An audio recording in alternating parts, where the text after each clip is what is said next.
Welcome to part 2 of the persistent storage acquisition talk. After Tuesday's part 1, which covered the basics and the general idea of how to acquire persistent storage, this part will be a much different format in terms of interactivity, on my part anyways. I have prepared a number of short demonstrations just so you can get the feel of how things may look in practice for a number of interesting problems or interesting challenges, let's say, that you actually come across or might come across when doing forensics on hard drives. Thanks for joining us. As has been said already, if you have any questions left over from last session, also feel free to shoot at the end of this session. We'll get started. I don't quite know how long the demos will take, so let's not waste too much time. So for starters, I'll briefly, I promise, just a slide or two, just reiterate on what we've seen during the last talk on the general concept of how to do things here, of how to approach persistent storage acquisition, and also, of course, on the pitfalls. And then I've picked some more interesting cases, showcases, so to speak, of challenges, like I said, that you might encounter in actual life. These are, of course, just a selection. I've tried very hard to base the selection on what I perceived in the past decades as to be one of the more interesting, or more examples of more interesting, and in fact more frequent challenges that you come across.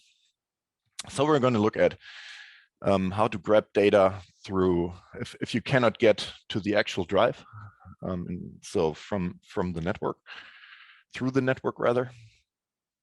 And then we'll be briefly discussing how to acquire data that is on encrypted drives and what excuse me, to do in that case, how to handle these things.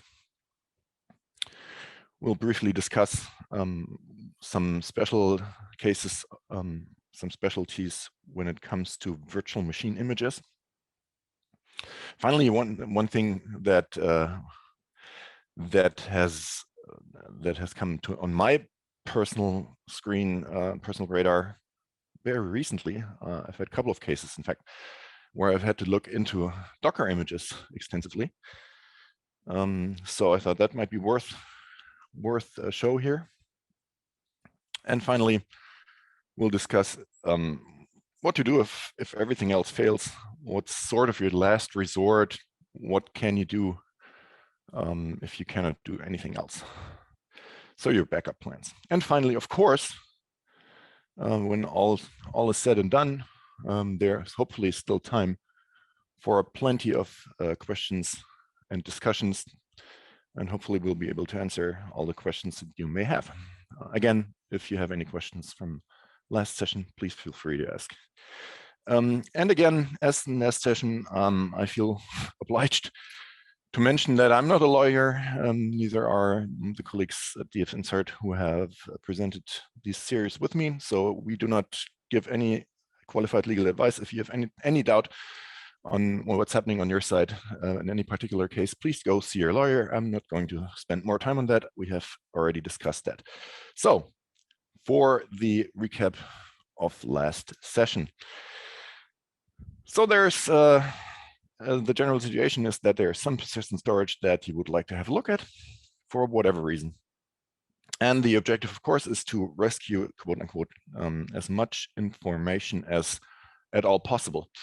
In general, as we have seen, it is advisable to get the data as closely from the actual physical device as you can manage to get, meaning that it's better to get the physical hard drive than to get an image of the physical hard drive, and it's better to get the entire block device than just a file system, and it's better to get the file system than just an individual file, because in any of these layers that keep stacking up as you go up the hierarchy up to individual files, you will very likely lose a bit of data that is stored somewhere, hidden somewhere inadvertently, stored in metadata that cannot be accessed by lower layers, whatever may be the case.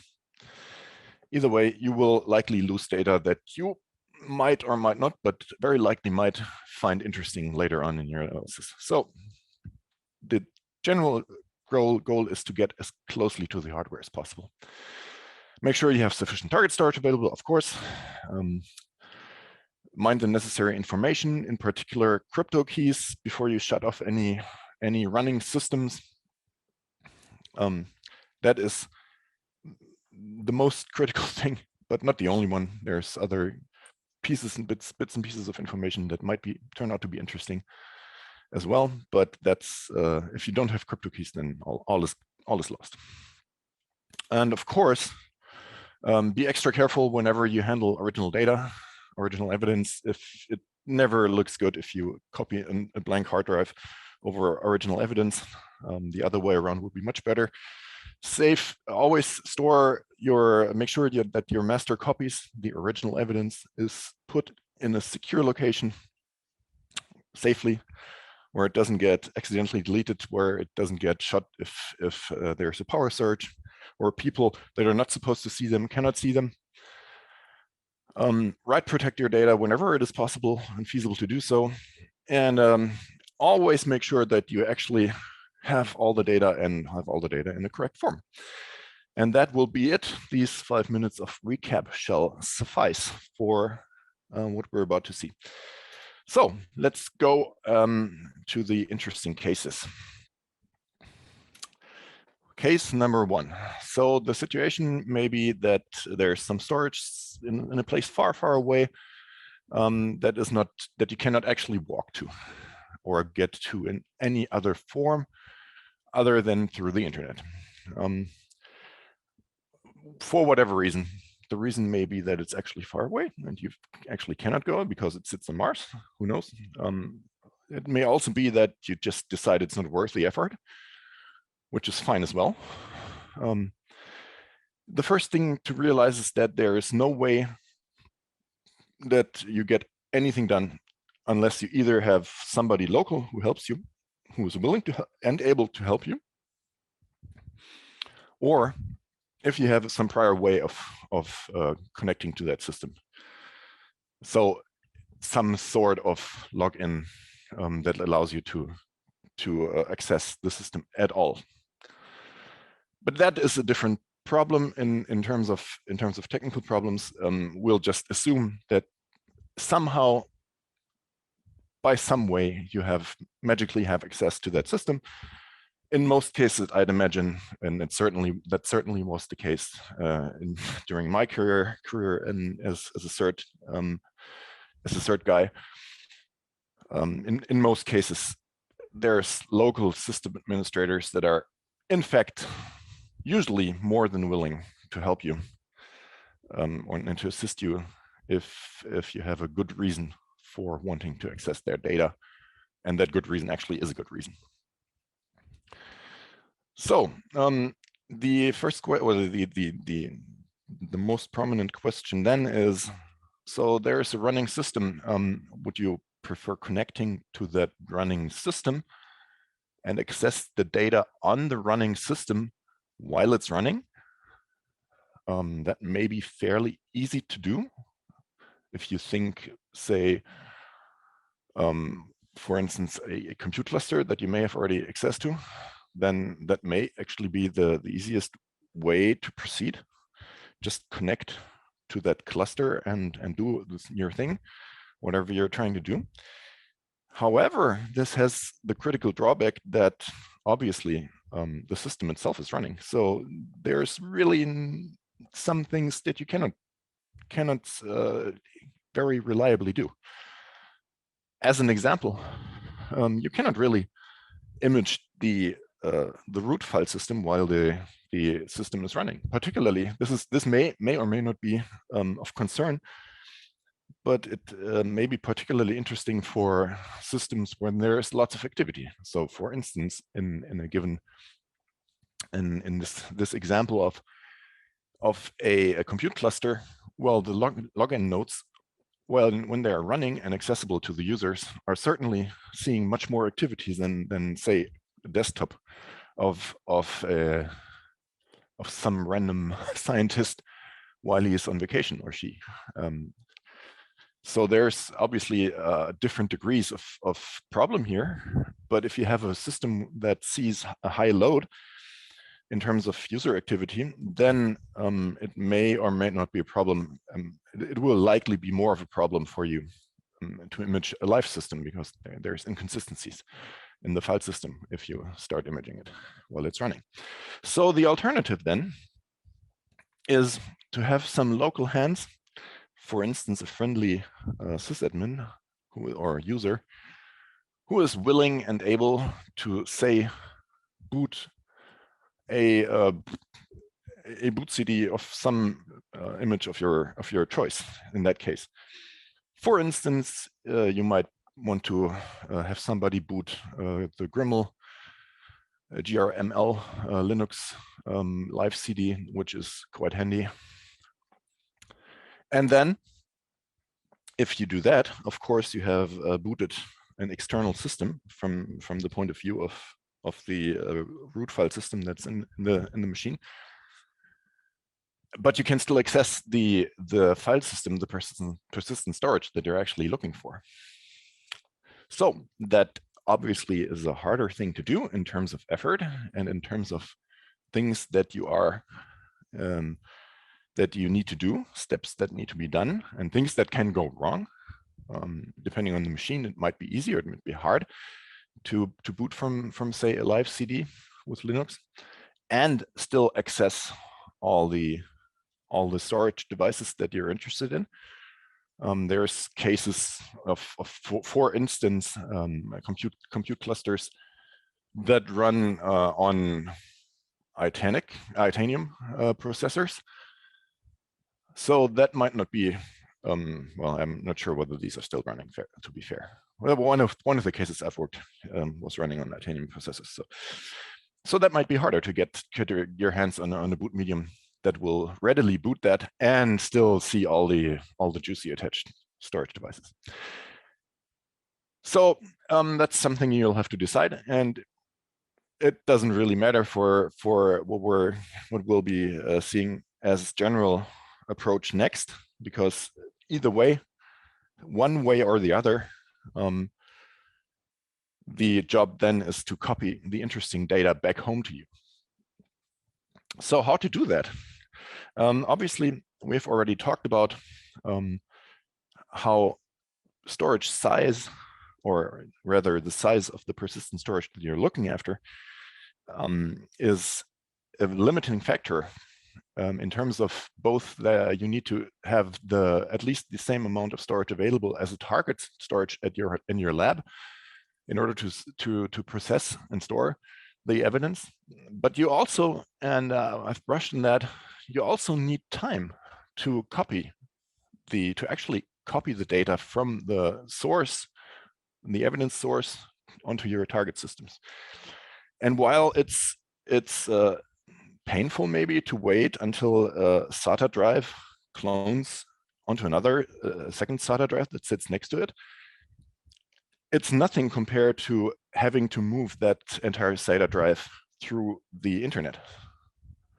That is a whole different class of slow. So you might want to think about what data you actually want. And it's certainly not feasible to transfer terabytes of data back home. But system root partitions may actually be feasible. And depending on the connectivity, of course, if we're talking of the other side of a campus, for instance, then you may very well have a gigabit Ethernet connection that actually goes all the way through. So that's then, well, somewhat comparable to local data in terms of speed and transfer capacity, but it may not be. If you're talking to the Mars rover, then, well, the transfer rate is not as good. So how to do that? How to how to approach the problem of transferring data. Well, there's a number of solutions that I personally usually try to use because they're mostly easy to use and do the job. The most low-tech stuff that you can possibly get is something like netcat, which is just basically a socket, a tool that on both sides creates a socket, and you can send data. You can actually pipeline, as in Unix pipelining, data into the socket in one end, and it'll just magically fall out of the other end. This is ancient, low-tech, simple, fast. Doesn't get any faster than that. But it's also plain text. So again, if you're doing forensics, allow me to remind you that you're potentially talking about very interesting data also for other people. So this is sensitive data. So you maybe do not want to transfer plain text over the entire internet. And it breaks easily. It is very, let's say, unsafe in terms of it's fragile with network problems. Doesn't easily pass through firewalls, all that jazz. But it is there mostly, or at least very easily gettable. So the most robust procedure, or the most robust approach that I generally see is SSH. If you have an SSH connection to a machine, then, well, you're done. You have a connection that you can also, like netcat, just pipe stuff into, and it drops out of the other end. But there are some tricks to it, depending on the exact setup. If you have to go through jump hosts, then, for instance, then it requires some pipelining. But in general, you can make it work. I'll present that's one of the things that we'll use here.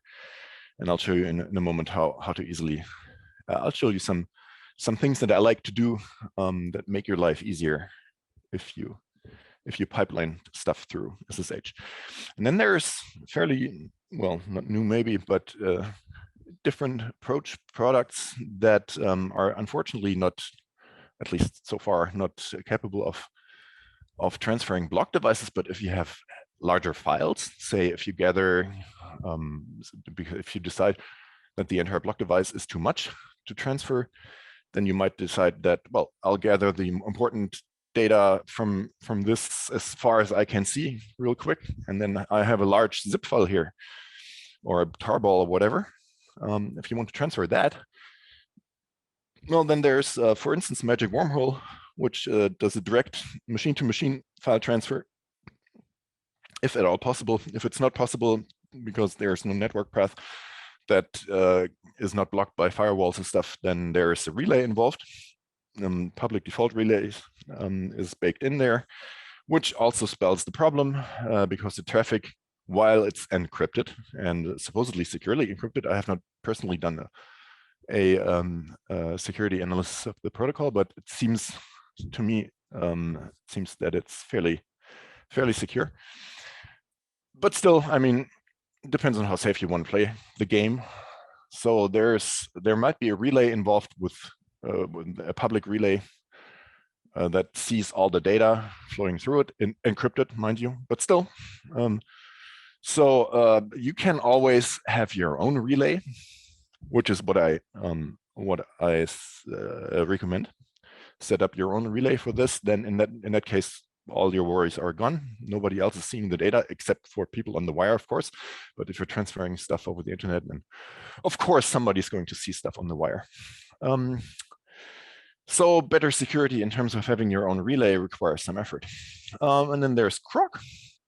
Magic Wormhole, by the way, is a Python-based script script package that'll do all that. I'll show you how that works in a minute. And then there's Croc, which is essentially the same refactoring, the same idea, refactored, programmed in Go, which has the distinct advantage that it's readily available for many platforms, and it's essentially a standalone binary.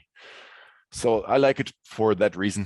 In all the other respects, it's like Magic Wormhole, except it can also, as an added bonus, resume a transfer that breaks in the middle.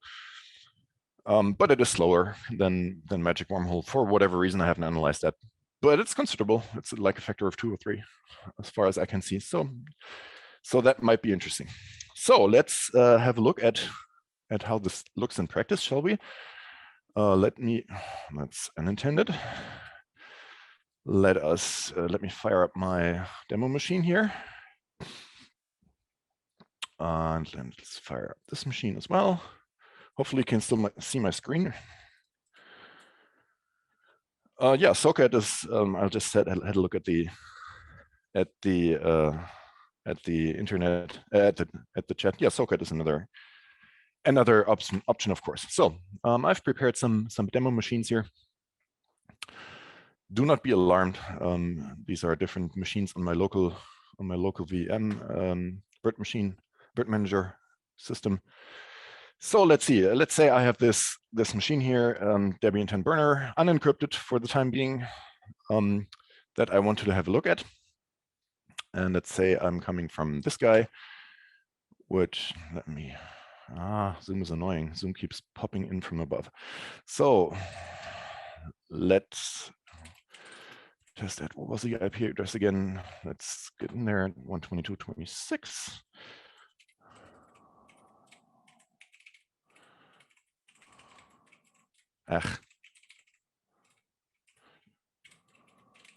There you go. Cool. So this will be the machine we're coming from, and we want to go to this 42, of course. So test at 192.168.122.42. Yes, we're good for the moment. And here we are. So I already put Croc on there okay, well, whatever.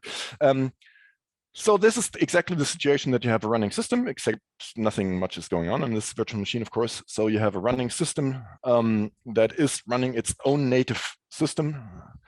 And so you now can essentially access that system from afar and transfer over your data. So how would you go about doing that? Again, the easiest way would be, let me start a screen here.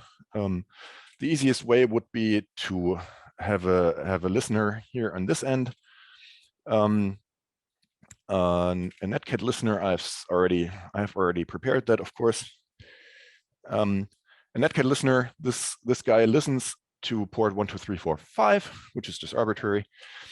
Pipes its output through PV, which is a nice thing. That's one of the tools that I really recommend using. If you do pipelining, then pipe everything through there. If there's nothing else that gives you the same functionality, it essentially gives you a running counter of what's going on. So you'll see in a minute. And then this pipes through MD5 sum, and that's obviously, of course, the first mistake, because I'm not saving the output anywhere. MD5 sum will escape, will catch all the output. But I'm interested in saving the device, the data. So let's see. I'll have to mount. I have prepared def VDB. So I'll mount def VDB to target. And let's see. I think I have some. Yeah, it's already on there. There's already stuff on there, so let's not use that. You mount, or let's just throw that away. No. So you mount. I'll have to create.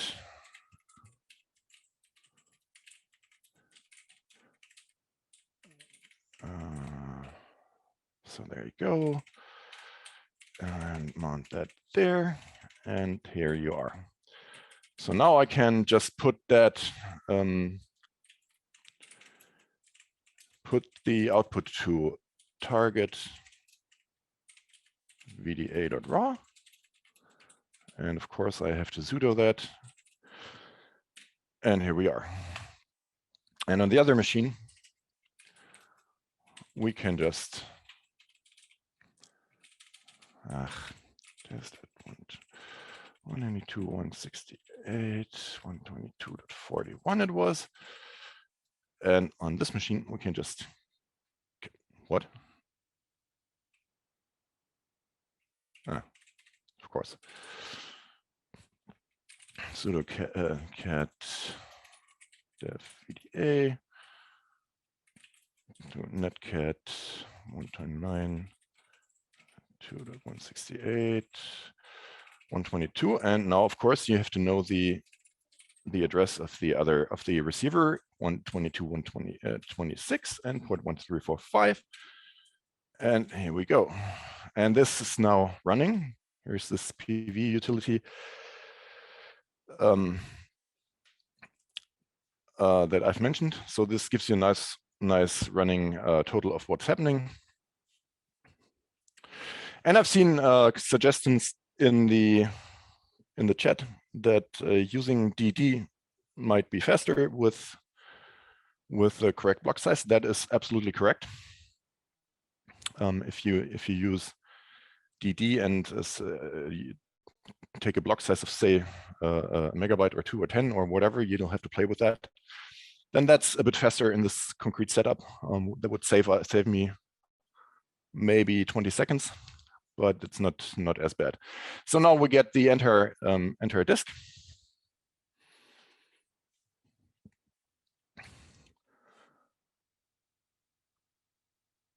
Yeah, if another comment from the chat, if you have a tool that's what I mentioned in the beginning, if you have a tool that will do some metering and some status display itself, then you won't have to pipe in PV in there. That's absolutely correct. But on this end, there's pretty much nothing. On the receiving end, there's pretty much nothing that will display that, far as I'm aware. Well, yeah, you can pipe through BD, of course, you can do lots of stuff. So now we're done here. The block device is there. So the MD5 sum, which we conveniently took all along, which saves us from taking it now, is this. And hopefully, I didn't. Yeah. See, I screwed up the live demo. Of course, ideally, I would have piped that through MD5 sum here as well, but I didn't. So we don't have the MD5 sum of what has been sent. And this is a problem because now the MD5 sum will be different because we're talking about the live system, right? If I had loaded an external system that does not have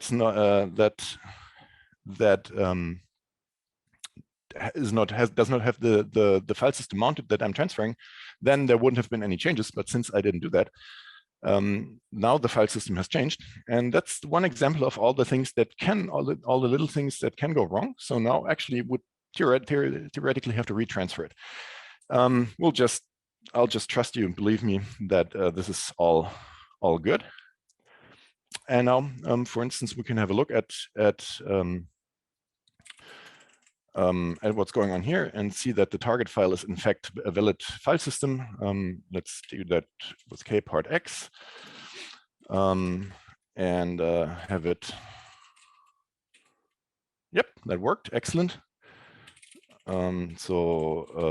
Now we have loop devices here that weren't there before, which are in fact created by kpartx, which analyzes the block device or the block system file system and creates the appropriate mount points and not mount points, block devices in the system. So we can now happily read-only in a read-only mode mount dev mapper loop P1 to say source.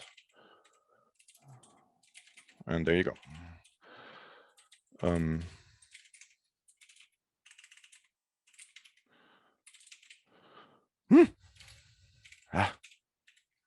So that's the magic that we just did. Let's unmount that again and see another. Let's do the kpartx. kpartx is a very handy tool if you want to analyze the partition structures. of files and block devices. So there you go. Now we've undone all that. The same thing, of course, can be rolled up into one command if you use SSH. And I have prepared that, thankfully, that command line. We can do essentially the same with SSH, SSH into the system from our receiving system. If we have a direct SSH connection, and cat the VDA, def VDA, or do a DD or whatever, and now actually do an MD5 sum. This MD5 sum needs, of course, to, or it's a good idea to, of course, to put it in a different file system. /tmp is a temporary file system that's just stored in memory. So that would work.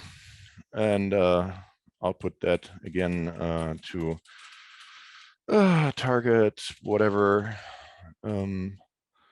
VDA.raw, and in principle, there you go. I won't bother you with looking at the progress bar.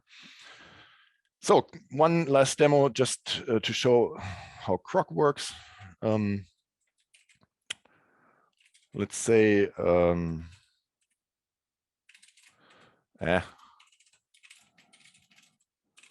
let's say I have this file and I would like to transfer that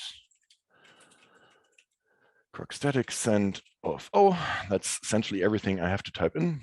This is not exciting, of course, because the file is very small. But in principle, on the sender side, you just say croc static send and croc send, and then on this side, on the receiver side, you issue the command that's been given to you, and there you go. Fairly simple. Wormhole is not installed here, but that's the same stuff. So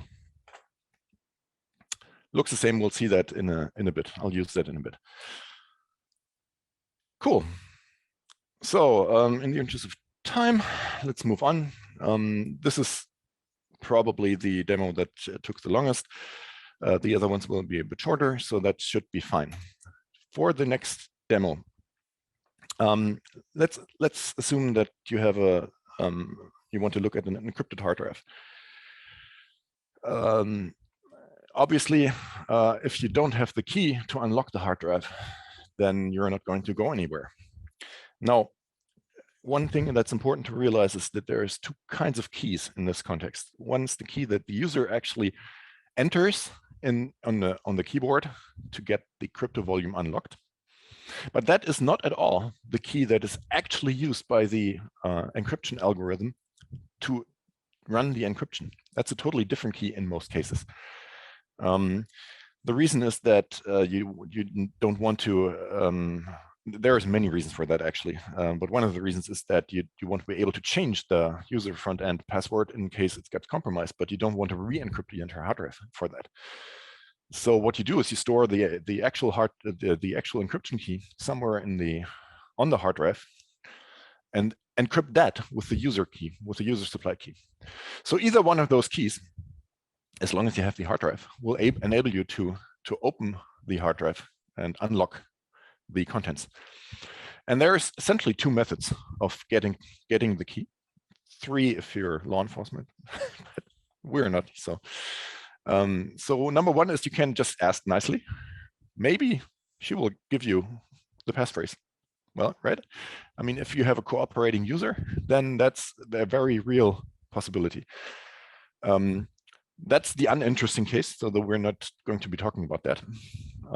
There's the second case that, well, if you have the system running while the drive is unlocked and used by the system, then obviously that system needs to have that encryption key in memory somewhere, because it needs to access and actually decrypt the raw data on the drive.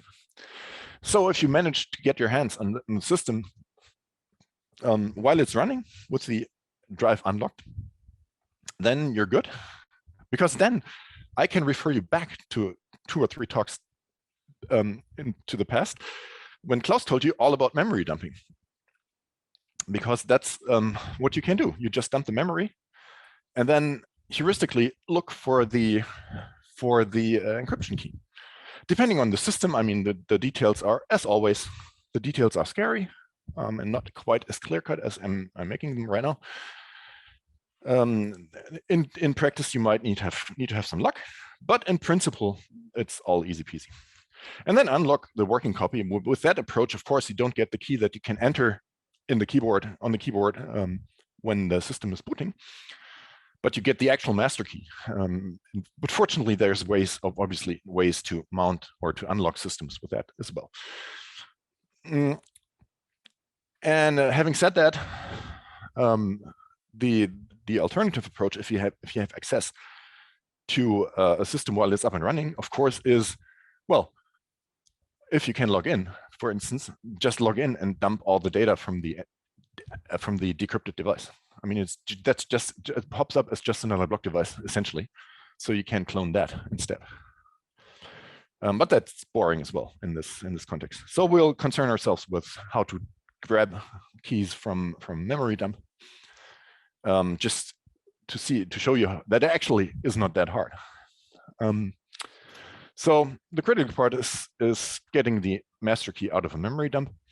And again, what tools exactly will do that, and whether it's possible, and in some cases it's not possible because there is no tooling, depends heavily on what exactly we're talking about. But in my experience, the most common encryption schemes that you're likely to encounter is either for Linux-style Lux volumes, and then there's a handy tool called Find AES.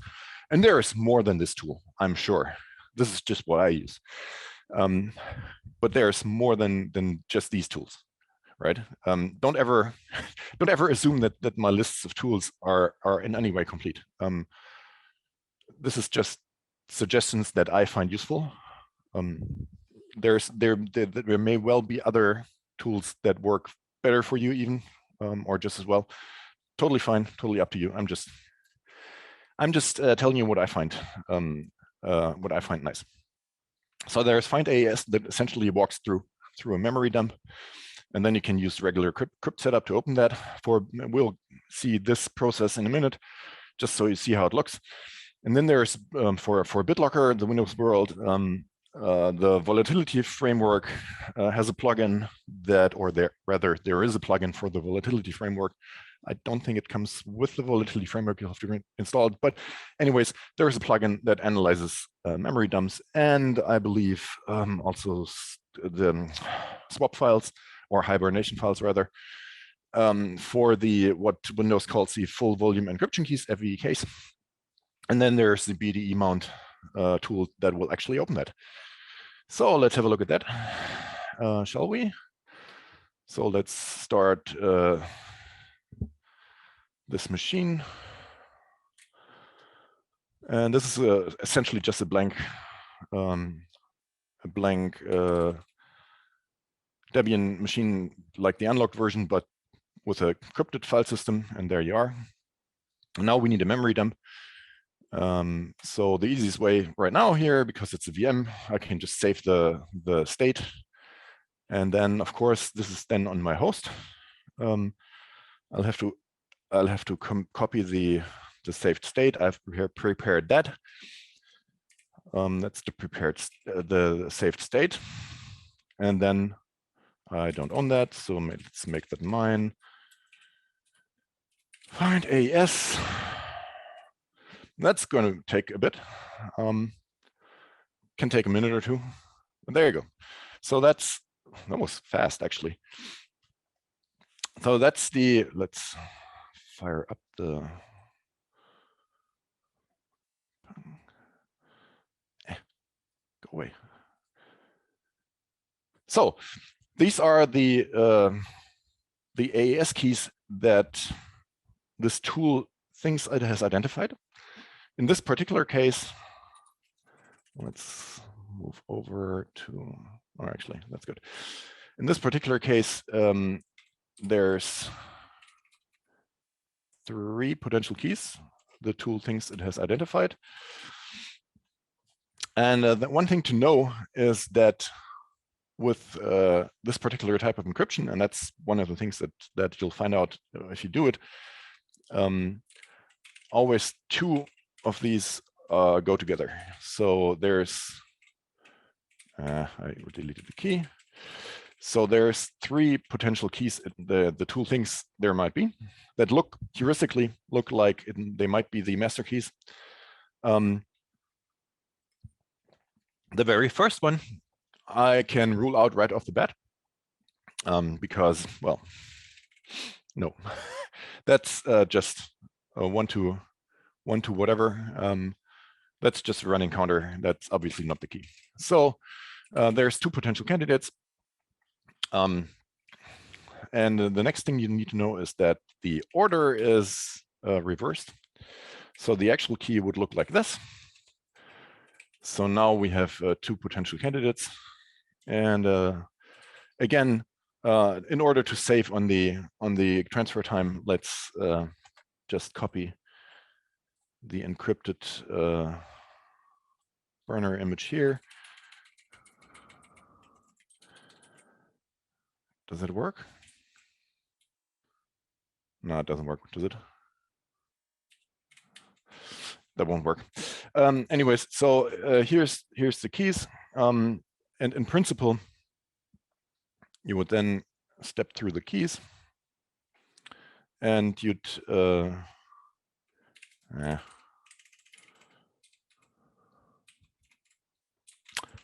cow.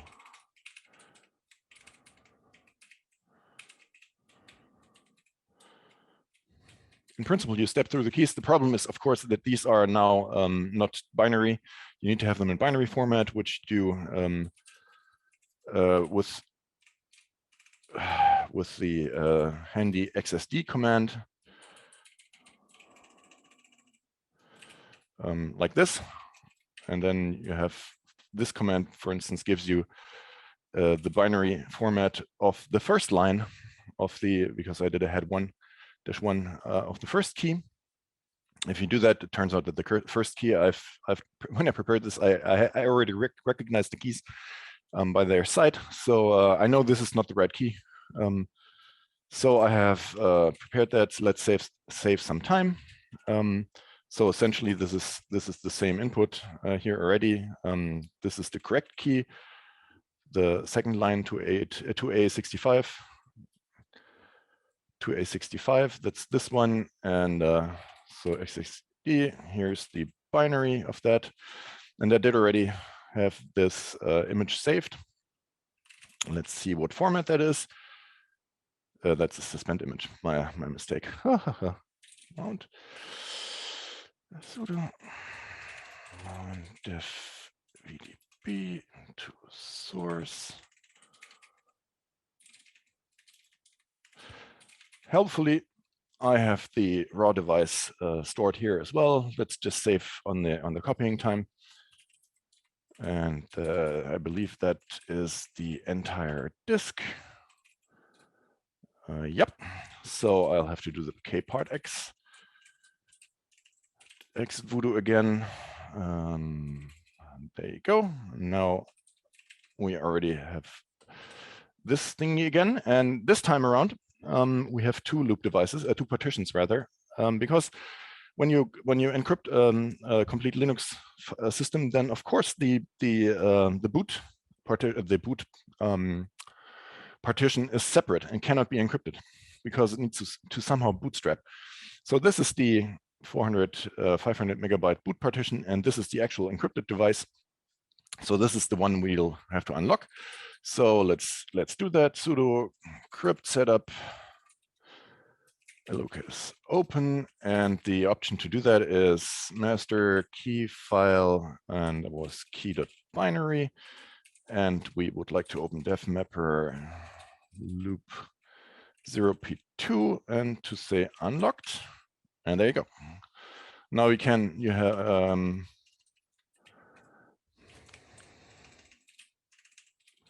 now you have another block device that's unencrypted, and we can just mount that. Sudo mount def mapper unlocked to say mount. And there you go.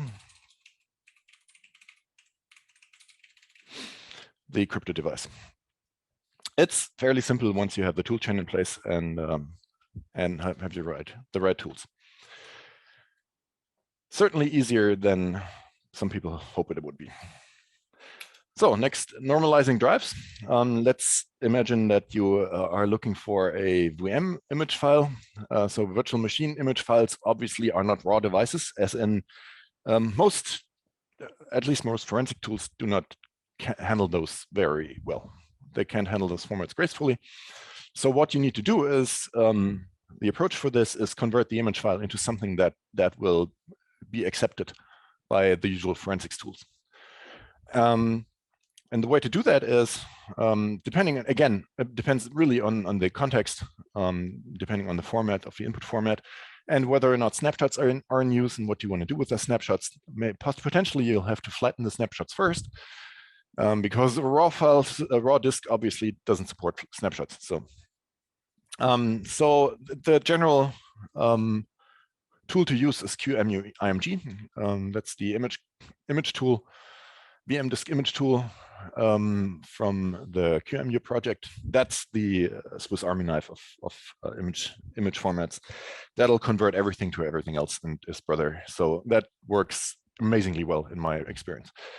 Apart from anything but QEMU snapshots. So if you have VMware disk, then you'll have to do the flattening of VMDK snapshots with their VMware vDisk manager. And if you have the VDI for VirtualBox disk image, if you have those images, then you'll have to use the vbox manage tool, or that's one of the ways. You can always, of course, use the native products, the GUIs to just eradicate the snapshots, get rid of the snapshots. But that's not necessarily what you want to do. I mean, you want maybe potentially to preserve the state as it is. So in principle, this is actually rather dull. So let's copy over. This is fairly quick as well.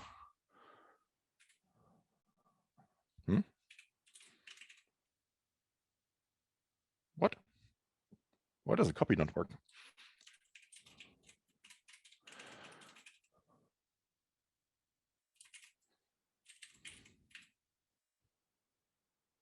Does it work? So essentially, that's actually fairly boring. There you go. It's just as straightforward as you would hope. So the file type here is, of course, QCOW image, which does not at all go well with the usual forensics tools, but fortunately, it's fairly easy to convert. QEMU image, convert.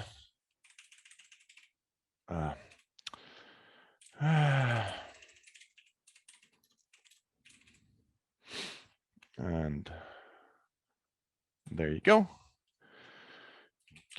QEMU image convert, and Debian 10 burner unlocked to raw. Debian burner unlocked dot raw. If I'm not.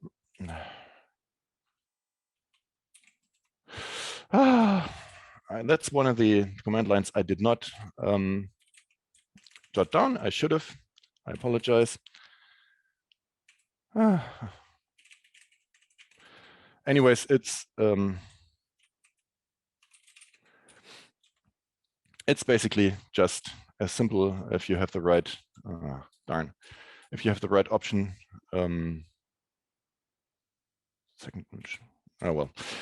If you have the right command line, I apologize for not having that. Let's not stick to that. If you have the right option, then it's essentially just this command line with the correct option in here, so that you get a raw file image, and then that'll be that. We're running short on time, so let's move on. The next demo I've prepared is Russian Docker images. Docker images are not suitable, again, for direct analysis. If you've ever played with that, I have prepared a Docker image here that is just an NFZen a dump of my personal NFZen machine. It's just essentially a tarball with lots of stuff in there. But again, you cannot do much with it, and it's really complicated. There's lots of tarballs inside the tarball and yada yada yada. Again, the solution is unpack the image, and this is a fairly straightforward problem because it's very defined. Just talking about Docker. And there's two tools that I quite like. One is Undocker, that'll just unroll mostly just unroll these kinds of Docker images, and Dive, which is a different tool. Dive again is a tool in Go that'll allow you to interactively browse Docker stuff, which is quite nice. So let's have a look at this Undocker.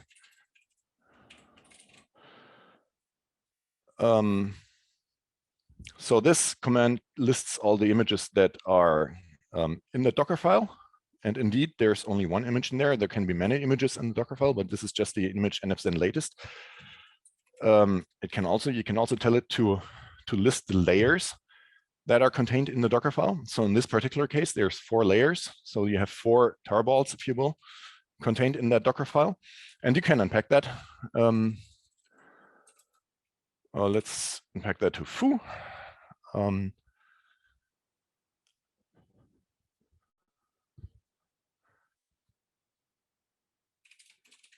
there you go. There's all the unpacked files in all the 4 layers. Dive is slightly different. You can just load a given image that you have saved if you specify the source. Otherwise, it'll try to connect to a Docker running Docker server. So here you can see in this part of the screen, you can see the layers that are in there. 4 layers, which is good, which is the same as the Undocker tool claims. So that's good. And on the right-hand side, you can see what exactly is in that layer. And as you scroll down, as you move down the layers here, then you can see you're actually shown what changes have been done, which is immensely handy. Alrighty, and finally, let's move on. What to do if you cannot do anything else, if all else fails?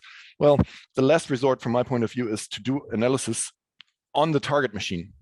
If you cannot get the remote systems, if you cannot get the data from the remote system to your system at all, for whatever reason, it's too large, maybe the pipe is too thin, there's no way to get this, the sysadmin is uncooperative, whatever, then maybe you have a chance to get your tools to the system, to the data, in order to analyze stuff. I still highly recommend doing stuff like hopefully be able to take snapshots if it's VMs, or make stuff read only if it's not VMs. Of course, you'll have to if it's a running system on the other end, then you'll have to make sure it doesn't impede the actual operation. So you want to bring as many tools as practical to the data and try to analyze it at the site, so to speak. Also have a good look at what tools are already installed there, so that you don't double your work. The stuff I find personally most helpful is test disk for a quick look. This is one thing I'll show in a minute. That'll just take a block device and analyze it quickly and browse it essentially, and it'll show you if it encounters a supported file system format, then it'll show you what kind of files have been deleted and stuff. That's immensely handy. One thing to make sure is have it statically built, so that you can actually run it somewhere else without needing any libraries. But that's something that you need to prepare, because that's not done quickly. There's a ton of problems if you want to try and build something statically. Test disk, fortunately, supports building statically, so that's easy. The sleuth kit, which is one of the standard toolkits for forensic data acquisition, analyzing persistent data. The sleuth kit is not so much prepared for static building. So in order to build that statically, you have to jump through a lot of hoops. So if you ever think you might need that, I suggest try upfront. So let's have a look. A test disk. I placed that here. What the hell? I can just, for sudo test disk, we can just use the live what? There you go. The live root partition of the test of the demo machine for the heck of it. So the test just tells you straight off the start that it's 10 gig. Scans through partition tables, analyzes stuff. You can do a quick search. I'll just step through here. So it finally has identified one Linux partition, which is correct. Size in sectors is obviously twice the number of sizes in kilobytes. And there you go. Now you can list the files that are in there. And there's not much to see, obviously, but well, you can browse any block device that you can access, essentially. So there you go. So that's test disk. With test disk comes another tool called PhotoRec, which does just an offline search through a file system for interesting file types. It was conceived as a tool to recover JPEG files of broken SD flash cards. So that's hence the name PhotoRec, photo recover. So those are the 5 cases that I've prepared. To wrap up, these are the tools that I've mentioned. Of course, I don't expect you to copy down all the URLs. The slides will be available. So wrapping up, in forensics, the details matter. I've stumbled in this demo as well, across at least twice over the details. So this is something that you will encounter, and obviously, the more complex the situation, then the more likely it is that you will have to be creative as well. As always, that's nothing that's particular to forensics, but which is particular to forensics is that you always need to be mindful of whatever you do ad hoc or in an unplanned way. Don't alter the original evidence. Make sure that you do, which I didn't really do here in the demo for brevity's sake. Make sure you do stuff like read-only mounting and setting stuff read-only and doing stuff, setting stuff immutable and so on. And always, it's always good to get all the help you can get. So if you get stuck, talk to people who might help you get unstuck. And with that, thank you. Are there any questions? Thank you, Toby. That was really interesting. Amazing ability to do an amazing number of things across the network to find a lot of information, and the accessing keys particularly was quite scary in actual fact. So yeah, but thank you for that. You don't want to think about that particular. You really don't want to think about that, do you? No, absolutely. No, this is. So I apologize for I'm running a tad bit late. I was hoping to get through quicker, but well. No, absolutely. But the concept of being able to access those keys was very scary. And yes. And do we have any questions in the chat? We don't seem to have any at the moment in the chat. There's Q&A, I think. Chat. Yeah, let me just see. I can't seem to open the Q&A dialog though, but it's bound to be somewhere. How do I do a full memory dump if I don't have the tools to extract the keys? Oh, there you go. Yep. How do I full memory dump if I... Yeah, Klaus would like to talk about that. There you go. Yeah. So let's... Yeah, it's essentially you can use tools like DD for a memory dump, but we've covered this in one of the previous sessions where we did memory dumps. You can also grab the memory from a virtual machine with some suspend tool and copy that off. Would take a bit too long to cover that all here. We have the videos and the slides online together with the other stuff. So I just for brevity refer to you to that. Cool, thanks, Klaus. So there's another question from, or actually two questions, which maybe one in the end from Michael Hem. Does Undocker keep the file? Does Undocker the file keep the data in slack space and deleted files and like? So what Undocker does is it takes a VM correction, not a VM, a Docker image, and unpacks that. So within Docker, there's this concept of persistent data volumes that you can mount into a running container, or rather in a container that is about to start. Those things are not part of the Docker image. So no, if that is the question, I'm not sure if I read the question correctly.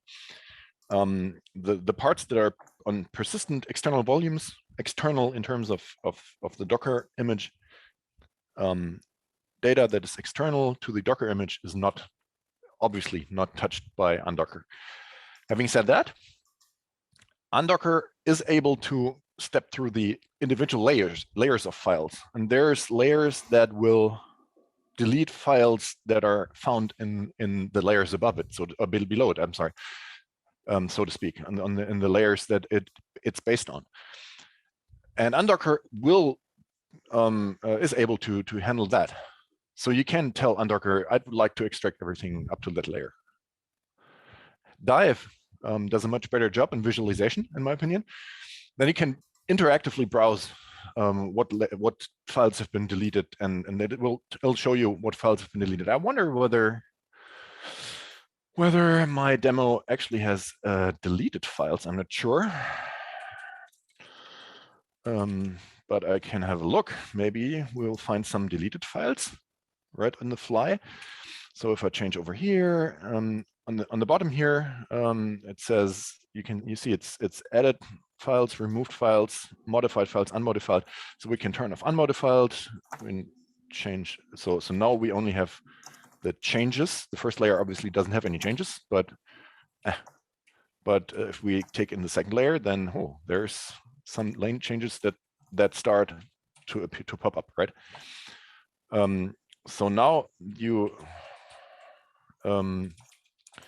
can potentially also see all the removed files.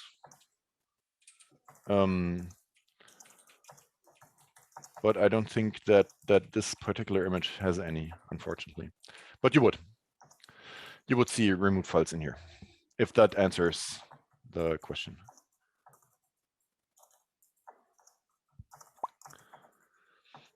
Where did the chat go? So if there's any other questions? I don't think that's it. I think you've covered all the questions now. That's fantastic. Thank you so much, everybody.